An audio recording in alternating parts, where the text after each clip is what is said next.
Selamat pagi dan semangat pagi teman-teman semuanya. Bapak Ibu yang berbahagia, pagi hari ini kita ngobrol santai nih. Ketemu bareng sama Pak Basri Susanto, laku Direktur Utama dari PT Kreasi Populer Indonesia. Jadi teman-teman, kita melihat banyak sekali sekarang ya, ada berita-berita yang lucu, ada berita-berita yang kadang-kadang itu bikin kita ketawa, tapi banyak juga berita-berita yang bikin kita nangis, Pak. Gimana tuh maksudnya? Contoh misalkan gini, kemarin itu kita lihat di sosial media ya, ada sebuah TikTok khusus itu yang menampilkan bagaimana seorang pekerja yang sedang kebingungan mencari pekerjaan. Dikarenakan semua yang dia kerjakan ya itu sudah diambil alih oleh robot. Apa ya. Pak? Dia kerja apa emangnya Pak? Dia tadinya petani. Ya. Dia petani ya, di saat kemudian dia buruh tani gitu ya. Dia mau ikut buruh, ternyata di situ sudah ada traktor yang nongkrong, yang kerjain biasa dia nyangkol. Pas begitu panen, biasanya dia ikut memanen Pak. Tahunya sudah ada yang alat besar itu ya untuk memanen ya. Kemudian udah deh, akhirnya dia beralih menjadi tukang ya. Tukang bangunan, ngerepok gitu. Ternyata sudah ada mesinnya juga Pak. Ya. Akhirnya apa? Ya, dia berpikir udah mungkin yang tidak ada robotnya untuk ngunduh kelapa atau ngunduh karet gitu ya, atau ngunduh apa sawit. Ngunduh tuh apa? Apa namanya? Memetik ya? Memetik. Iya, memetik gitu. Ternyata ya itu juga sudah ada. Gitu ya. Ini cerita di mana dulu Pak? Di Indonesia? Indonesia. Oh. Di Indonesia ya. Jadi dia orang Indonesia ya, yang kemudian sedikit berpandangan lebih jauh ya. Bagaimana ke depan semuanya itu pasti akan digantikan. Dan dia sendiri sebagai korbannya. Gitu. Nah kalau menurut Pak Basri sendiri terkait dengan kondisi yang seperti ini dan berita-berita yang ada di media sosial ya, itu memang luar biasa sekali. Kita bisa melihat perkembangan teknologi ya. Apa yang harus kita lakukan dan apa solusinya kira-kira? Nah, kalau Bapak tanya saya tentang solusi ya pasti sudah Bapak tahu jawabannya ya. Yeah. Mungkin kalau ada member KLPI dengar ini mungkin ya para member sudah tahu ya. Ya cuman yang sekarang yang saya lihat adalah banyak orang menyadari, banyak orang melihat, dengar gitu ya. Seperti kayak kemarin heboh Unilever, Udang Garam gitu kan. Banyak orang tahu, bahkan nonton gitu kan. Itu kan ada di media sosial. Ya, tapi yang saya lihat tuh awareness ya, kayak apa ya, bahasa saya itu mungkin kurang menyadari hal itu. Nah, dengan kurang menyadari hal itu sih membuat saya akhirnya PR kali ya, PR. Maksud saya gini Pak, yang sekarang ini saya lagi pikirkan solusi ya, saya itu lagi berpikir bagaimana buat memberikan informasi kepada semua orang ya, khususnya yang ada di Indonesia, khususnya member-member yang sudah bergabung ya Pak di KLPI, bahwa jangan sampai itu terjadi sama kita, sama keluarga kita. Tapi faktanya kan sekarang memang sedang terjadi Pak. Nah justru itu Pak, yang itu kan yang aneh, maksud saya gini loh, itu terjadi saat ini tapi kok ada mana aja gitu ya? Iya, gitu loh. Malah kayak berasa kayak nggak apa-apa gitu loh. Gitu. Kayak nggak apa-apa.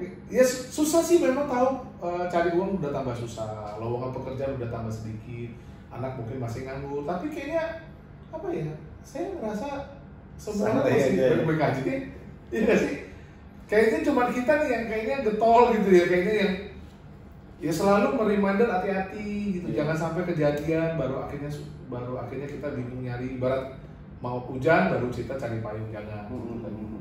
Nah ya, jadi kalau saya tidak ngomong bahwa KLPI itu pasti memberikan solusi satu-satunya, itu tidak Pak.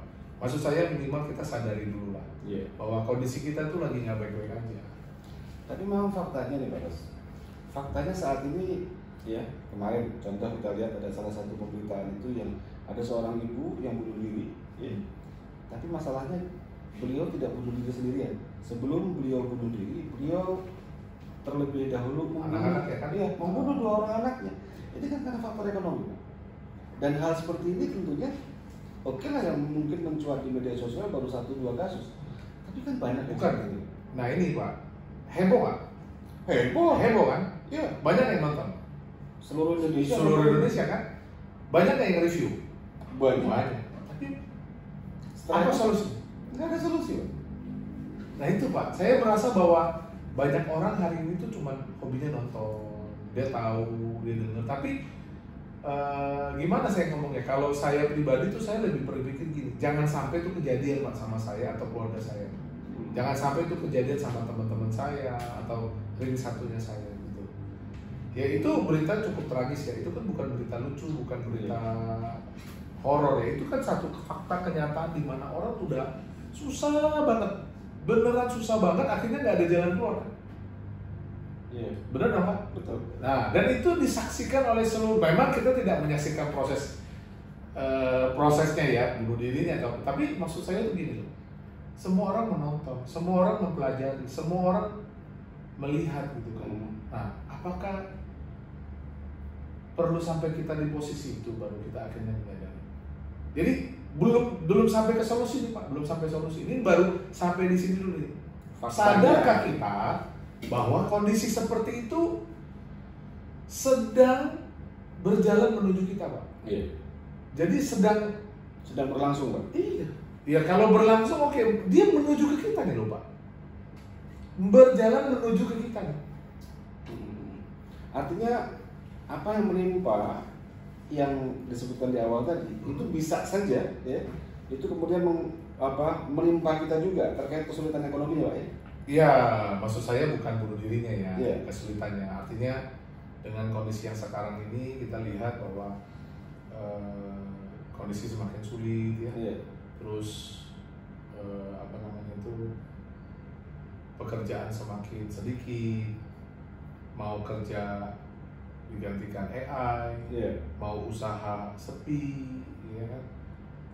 Sekolah udah tinggi, kerja udah keras, ya sekolah bayarnya sudah tinggi, lama. Nah, setelah lulus cari kerjaan susah. Iya.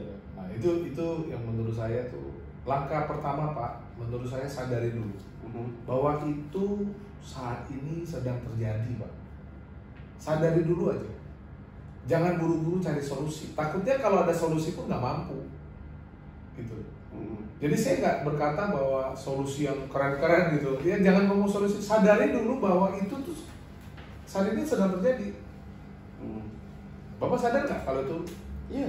Nah, kesadaran hal itu menurut saya penting hari ini diketahui oleh semua orang, khususnya ya Pak, member-member KLPI.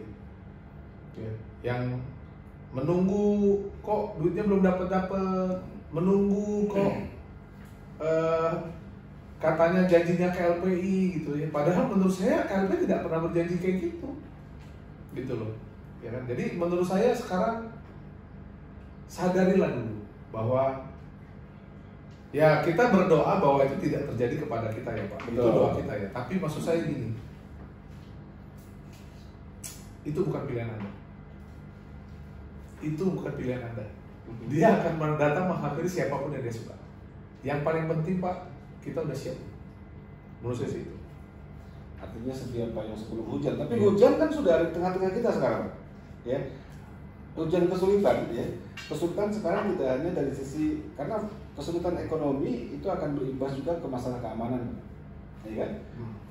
Kondisi kemudian saat ini keamanan juga semakin lama semakin terasa mengerikan dikarenakan orang banyak yang tidak punya kerjaan. Sedangkan perut harus diisi, dapur harus ngebul, ya kan Pak? Artinya hujan itu sebetulnya sudah ada di tengah-tengah kita. Tapi ada orang yang kemudian kita berikan payung juga nggak mau pakai, Pak. Nah itu tadi Pak, karena dia tidak sadar. Dia tidak sadar dia butuh payung. Dia tidak sadar ini hujan. Gitu loh. Dia lihat hujan, orang kalau pakai payung nggak kehujanan. Tapi dia tidak sadar dia butuh payung itu. Makanya seperti Bapak sampaikan, dikasih payung dia mah cara untuk menyadarkannya. Nah itu Pak, yang saya juga jujur aja sampai hari ini nggak ngerti loh Pak, benar. Cara untuk menyadarkannya. Ya karena gini, kalau orang bilang nggak ada contoh, oke lah ya kita, oh Pak saya nggak tahu gitu kan. Ini ya tadi Bapak sampaikan, di media sosial seorang ibu bunuh anaknya lalu dia bunuh diri bikin surat wasiat biar orang tahu. Oh gini loh, saya bukan bunuh diri tanpa sebab. Ya. Saya nggak pengen anak-anak saya hidupnya lebih susah dari saya. Sampai ibu tuh kalau nggak salah Pak, kalau nggak salah ya saya ingat itu ibu tuh bilang ini biar dosa-dosa anak murah saya tanggung. Iya. Nah artinya kan ya ibu itu sudah mungkin ya Pak.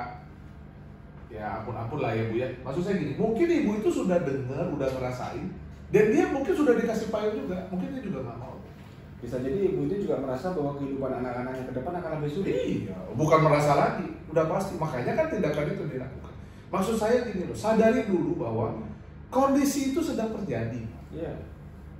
Dan sekarang justru banyak ya, kita lihat ya untuk teman-teman di luar sana itu yang mencari solusi sebetulnya, tapi dengan solusi yang dalam tanda kutip, bukan tanda kutip sih, memang salah. Contoh, ada orang yang sulit cari kerja, akhirnya kemudian dia cari modal kerja dengan pinjol, ya. Begitu dapat pinjol, bukannya digunakan untuk usaha yang real, dibuat judol, Pak. Karena menurut dia, ya, judol itu bisa memberikan penghasilan instan. Akhirnya justru kemudian yang terjadi kehidupannya semakin sulit. Ya kalau itu Pak, kalau topik itu namanya bukan cari solusi Pak. Itu namanya belum pinter. Ya belum pinter. Ya kan? Jadi kita harus tahu Pak. Saya bukan udah pinter ya Pak, tapi kita harus belajar dari pengalaman. Semua yang namanya judi yang kaya itu cuma bandar Pak. Belum pernah ada Pak pemain judi itu menang. Kaya raya itu belum pernah ada. Ya Bapak jangan bilang sama saya, tapi di situ banyak Pak, itu bandar Pak. Yang kaya itu bandar. Jadi tolong digarisbawahi. Yang namanya judi, yang kaya itu bandar. Ya belum pernah saya dengar Pak, kalau pemain judi itu menang. Kenapa? Kalau pemain judinya menang, bandarnya kalah Pak. Pasti itu Pak. Oh ya gitu. Kan namanya judi. Hanya ada itu Pak. Iya. Jadi kalau Anda pinjam online, lalu main judi online, ya saya bilang Anda belum pintar. Ya gitu. Nah, ya balik lagi lah Pak. Hari ini cerita kita pada hari ini saya tidak fokus kepada yang namanya apa ya? Saya bilang gimana ya? Bukan solusi yang harus diberikan Pak, bukan solusi. Karena menurut saya solusi itu udah benar-benar jalan keluar Pak. Betul. Tapi menurut saya hari ini yang paling penting itu sadari dulu. Anda sadari dulu bahwa kerjaan Anda ini mau diganti robot. Ya. Saya ini orang yang sering ngobrol sama AI ya Pak. Dan saya tanya AI loh Pak. Ibarat saya tanya maling kan nggak ada yang ngaku ya Pak. Saya tanya AI loh Pak. Anda kan orang pintar, lebih IQ-nya lebih bagus dari kami nih manusia. Ya bahkan lebih bagus dari yang bikin nih Pak. Menurut Anda akan menggantikan kita nggak? Dia jawab tidak. Sama seperti tadi maling kan. Nah itu ya, jadi maksud saya gini, please sadari lagi. Ya, saya cuma mau ngobrol sama semua member KLPI, sadari lagi, Pak. Jangan buru-buru Anda memutuskan apapun. Jangan percaya sama saya, Pak. Seringkali kan kita di Zoom sudah ngomong terus kan. Betul. Jangan percaya sama saya. Buat apa? Percaya sama Tuhan, Pak. Kita hari ini berbisnis, Bapak boleh lihat member kita itu bukan member yang 17 tahun ke bawah. Member kita tuh 40 tahun ke atas Pak, bukan 17 tahun, 40 tahun ke atas. Artinya apa Pak? Punya pengalaman. Dewasa secara pemikiran. Belum tentu dewasa, belum tentu Pak. Sorry ya. Maksud saya pengalaman itu belum tentu pengalaman baik. Bisa jadi pengalaman buruk. Bisa jadi Anda mungkin adalah orang-orang yang tadinya pengen sukses, tapi Anda tidak mau berkomitmen untuk sukses. Anda tidak mau menjalani prosesnya. Anda cuma pengen sukses. Makanya seumur hidup dari mungkin sampai 40 tahun, 50 tahun, 60 tahun Anda belum sukses kan? Karena Anda hanya kepengen sukses gitu loh. Cuma jalannya salah, atau seperti apa? Bukan jalannya salah Pak, orang cuma kepengen. Cuma pengen doang? Iya pengen aja. Tapi kan aktivitas dia lakukan. Ya enggak juga. Ya aktivitasnya kan bukan menuju ke arah sukses. Maksud saya gini loh Pak, contoh ya Pak. Iya. Bapak pengen pergi ke Monas. Ya dong? Bapak pengen nih pergi ke Monas. Tidur ke mimpi Monas, makan kepikiran Monas, pengen banget Pak. Tapi waktu Bapak punya duit, waktu Bapak punya waktu, Bapak bakal pergi Monas. Sekarang nih, ya. Bapak pengen banget ke Monas. Bapak punya duit, Bapak punya waktu nih. Bapak pergi nggak ke Monas? Pergi harusnya Pak. Yakin nggak? Ya harusnya pergi. Kalau ternyata ada teman ajak nongkrong Pak.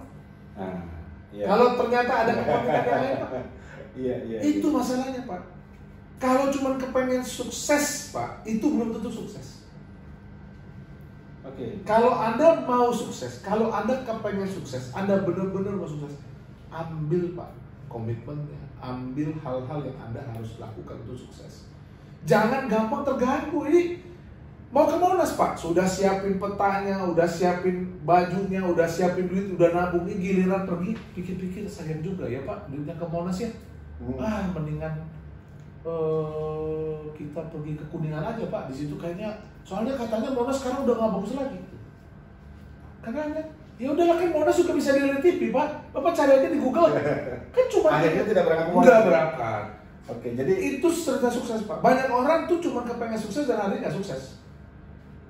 Karena keinginannya tidak keras. Keinginannya keras Pak, tapi dia cuma kepengen aja. Dia nggak pengen sukses. Jadi artinya kalau kita rangkum dari apa yang sudah kita bicarakan dari awal tadi ya, sampai dengan saat ini ya, ketidakpahaman seseorang untuk mencapai kesuksesannya, keinginannya yang tidak kuat untuk mencapai kesuksesannya, berarti bisa jadi menjadi penghalang. Itu udah terlalu dalam. Terlalu dalam Pak. Sadari dulu kalau Anda belum sukses. Sadar bisa dulu. sukses. Sadar dulu. Tapi banyak orang-orang yang sudah sadar bahwa dia itu ya, aduh mau beli ini, yang lihat bandrol ya. Pak, itu bukan sukses Pak. Itu namanya shopping Pak. Itu bukan sukses. Sadar Anda belum sukses tuh gini Pak. Waktu Anda lihat orang sukses, Anda tuh nggak ngoceh. Anda tuh nggak ngebandingin. Waktu Anda lihat orang sukses tuh, Anda tidak ngecomelin, Anda tidak ngegerutuin. Waktu Anda lihat orang sukses, Anda catat ke diri sana. Oh dia lakukan ini, saya harus lakukan ini. Oh dia lakukan itu, saya harus lakukan itu. Itu Pak. Orang yang sadar dia belum sukses, orang itu Pak yang baru nanti ke depannya bisa sukses. Baik, oke teman-teman semuanya, ini obrolan yang luar biasa dengan Pak Basri Susanto pagi hari ini teman-teman. Dan mungkin ada closing statement Pak untuk disampaikan. Ya sebelum saya closing statement, mungkin Bapak juga bingung dengan statement saya, pengen sukses tapi kok nggak jadi sukses gitu ya. Pengen sukses tapi nggak pengen sukses ya. Nanti kalau ada waktu kita bahas itu lebih detail Pak. Karena menurut saya hari ini terlalu banyak materi-materi itu yang terlalu daging. Padahal dia belum sanggup punya daging. Belum punya gigi Pak? Bukan belum punya gigi, dia punya gigi Pak. Masalahnya dia belum tahu cara makan daging. Akhirnya Bapak masuk ke mulut langsung telan. Yang capek perut Pak. Ya nggak apa-apa. Jadi kesimpulan saya buat hari ini, buat Pak Darmawan, buat teman-teman semua member KLP di seluruh Indonesia yang hari ini masih ngedumel, yang hari ini masih bekerja, yang hari ini masih berkomitmen walaupun dia tidak berkomitmen lagi, saya mau sampaikan begini. Kesuksesan KLPI itu adalah tugas saya. Kesuksesan KLPI, kesuksesan member KLPI adalah tugas bersama. Ya, jadi kami ingin sekali semua orang menikmati. Kami buktikan lewat sistem, bukan dengan janji. Kami buktikan dengan sistem, yaitu susun rapi. Semua orang bilang konyol, semua orang bilang bodoh, semua orang bilang itu nggak mungkin. Tapi kami kerjakan. Kami buktikan dengan sistem yang sudah ada hari ini. Ya, kami bangun sistemnya dan kami berikan kepada semua member. Dan lalu kalau member-member tidak percaya, kami tidak paksa Anda untuk percaya. Kami paksa Anda, kami mau Anda sadarilah dulu. Kalau Anda memiliki jalan yang lebih baik, memiliki cara yang lebih baik, sok kerjakan. Kalau Anda merasa belum ada rasa perlu tambahan, Anda rasa apa sih KLP itu? Saya ajak semua member berhenti ngobrol, berhenti ngomong, belajar dulu. Sudah belajar, sudah ngerti, ya baru kita ngomong. Gitu. Bahkan kalau perlu nih Pak, sudah belajar, sudah ngerti, praktekkan dulu Pak, lakukan dulu kesalahan, baru Anda bisa ngomong. Kalau Anda nggak pernah lakukan kesalahan, Anda cuma berdasar pengalaman sini, sorry loh Pak, pengalaman Anda itu tidak mau Anda sukses. Anda mau berharap bikin KLP sukses, nggak bisa Pak. Jadi hari ini saya tidak mau jadi orang yang sok pinter, lalu sok ngatur, enggak. Saya selaku direktur ya Pak, saya merasa bahwa kami bukan satu-satunya jalan. Kami hanya salah satunya saja Pak. Kami hanya salah satu. Dan sekali lagi Pak, dari awal saya menjalankan perusahaan ini Pak, kami sudah berkomitmen Pak. Kami tidak akan jadi apapun tanpa member. Ya. Dan member pun Pak butuh kami karena kami sudah memiliki sistemnya. Jadi hari ini kalau banyak orang yang ngomong dia lebih baik, lebih oke, lebih apapun lah ya mohon maaf kami mungkin belum sebaik itu. Tapi Pak, kami sudah buktikan. Dan sampai hari ini, ya puji Tuhan, alhamdulillah. Semuanya yang di KLP berjalan tuh apa adanya Pak. Ya, tidak ada masalah. Sistemnya mulai yang kemarin baru marketing plan, hari ini sudah menjadi realisasi ya? Sudah. Semua orang boleh nikmatin. Auto renewal, orang bilang apa tuh bayar lagi. Hari ini Bapak tahu berapa banyak member-member yang mau WD, ya kan? Tapi nggak bisa WD. Ya, kenapa nggak bisa WD Pak? Ya, nanti kita bahas lebih lanjut. Ya? Oke. Baik, terima kasih teman-teman semuanya. Ya, ini tadi obrolan yang luar biasa. Nanti kita sambung di kesempatan yang akan datang. See you. Terima kasih. Terima kasih sudah menonton videonya. Salam sukses, salam 5 pilar.